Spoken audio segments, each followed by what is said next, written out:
it's the kind of experience that you would walk into and think that something was wrong. And sirens are very fascinating because they trigger a particular part of the brain. They basically bypass the the auditory cortex, and they stimulate the amygdala directly. This like fight or flight response. And so I was very fascinated with this idea of like sublime compassion.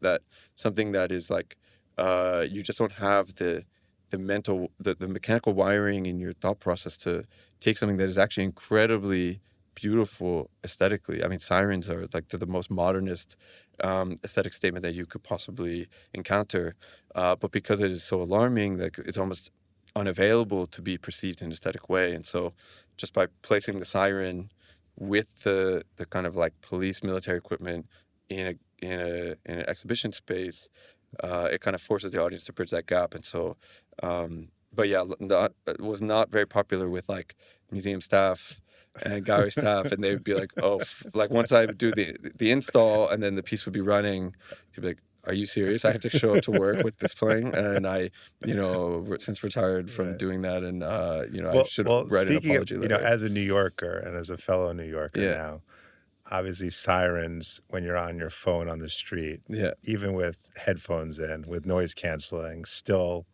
irritate people. Yeah, and now they What got the thumpers, the bass, so Yeah. you can't really What's get the you can't future of the siren? If it was up to Jake, yeah. how would you implement the future siren, let's say in 10, 15, 20 years in New York?